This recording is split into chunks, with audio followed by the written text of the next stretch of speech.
நெறைய ஆண்கள் வந்து லைஃப்ல செட்டில் ஆகணும், பிசினஸ்ல செட்டில் ஆகணும், கார் வாங்கணும், வீடு வாங்கணும். அதுக்கப்புறம் தான் நல்ல பொண்ணு கிடைக்கும் அப்படின்னு சொல்லிட்டு ரொம்பவே லேட் மேரேஜ் பண்றாங்க. ஸோ அதுக்கப்புறம் பொண்ணு கிடைச்சாலும் அந்த பொண்ண வந்து திருப்திப்படுத்துற அளவுக்கு எரெக்ஷனும் ஏற்படுறதில்ல. குழந்தை பெத்துக்கிற அளவுக்கு ஸ்பெர்ம் கவுண்ட்டுமே வந்து ஆரோக்கியமான இல்லாம போயிடுது.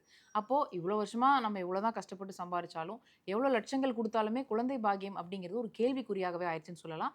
ஸோ அதனால இந்த லேட் மேரேஜ் இல்லாம ஏர்லியா மேரேஜ் பண்ணும்போது என்ன மாரி நன்மைகள் இருக்கும்? லேட் மேரேஜ்ல என்ன நடக்குது அப்படிங்கிறத பார்க்கலாம். பொதுவாக ஒரு ஆண் வந்து பார்த்தீங்கன்னா, லேட்டா கல்யாணம் பண்ணாலுமே, அவங்களுக்கு 19, 20 வயசுலயே வந்து டெஸ்டோஸ்டெரான் பூஸ்ட் பீக் ஆயிடுது. ஸோ பீக் ஆகும்போது டெஃபினட்டா அவங்க வந்து பார்ன் சைட்ஸ் பார்க்க ஆரம்பிக்கிறாங்க. மாஸ்டர்பேஷன் ரொம்ப அடிக்ட் ஆகுறவங்கலாம் வந்து டெய்லியுமே 2, 3 டைம்ஸ் பண்றாங்க. அப்போ அவங்களோட சத்துக்கள் வந்து அதில இழந்துட்டே இருக்காங்க. கூடயே வந்து பார்த்தீங்கன்னா, ஏதோ ஒரு லவ் ஃபெயிலியரின் காரணமாக அவங்க ஆல்கஹாலோ, இல்ல ஸ்மோக்கிங்கோ, இல்ல ட்ரக்ஸ்குள்ளயோ அடுத்து அந்த ஃபெயிலியர மறக்கறதுக்கு அதுக்குள்ள அடிக்ட் ஆகுறாங்க. ஸோ இப்படி படிப்படியாக அவங்களோட ஆண்மைத்தன்மைய வந்து இழந்துகிட்டே வராங்க ஒரு சைடு. இன்னொரு சைடு ஏஜிங்கும் நடந்துகிட்டே இருக்கு. ஸோ அப்ப என்ன ஆகுதுன்னு பார்த்தீங்கன்னா, எப்போ திருமணம் ஆகுதோ, அப்ப வந்து பார்த்தீங்கன்னா, அந்த வயசுல 40 வயசு, 35 வயசுன்னு வச்சுக்கோங்களேன். ஸோ அந்த டைம்ல வந்து மேரேஜ்க்கான ஒரு ஃபியர் வரும், பயம் வரும். காரணம் அவங்களுக்கே தெரியும் அவங்களால நல்லா பெர்ஃபார்ம் பண்ண முடியாது. எனக்கு வந்து எரெக்ஷன் ப்ராப்பரா இல்ல. மார்னிங் எரெக்ஷன் கூட வரதில்ல. ஃபியூ செகண்ட்ஸ் கூட நீடிக்கிறதில்ல. ஸோ இந்த மாதிரி எல்லாமே வந்து அவங்களுக்குள்ளேயே ஒரு காம்ப்ளெக்ஸ் வந்து தோன்றுது.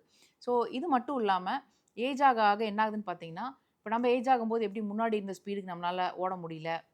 இல்ல முன்னாடி இருந்த அளவுக்கு நம்மளால ஒரு ஹெல்த்தியான ஒரு ஆக்டிவா இருக்க முடியல.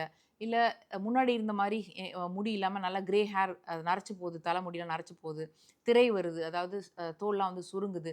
இப்படி வந்து எப்படி நம்மளோட எல்லா செல்களுமே வந்து ஏஜ் ஆகுதோ, அதே போல ப்ரொடியூஸ் ஆகுற ஸ்பெர்மே வந்து ஏஜ் ஆயி அதோட டிஎன்ஏ டேமேஜின் காரணமாக உங்களுக்கு ஸ்பெர்மோட மொட்டிலிட்டி அதோட குவாலிட்டி எல்லாம் குறையுது. அப்போ ஒரு டிஃபெக்டடான ஒரு ஸ்பெர்மோ, ஒரு பலவீனமான ஸ்பெர்மோ போயி நீங்க வந்து ஒரு குழந்தை தங்குது அப்படின்னா, அப்போ சின்ன வயசுலயே வந்து பார்த்தீங்கன்னா, அதுக்கு கிரே ஹேர் வரும்.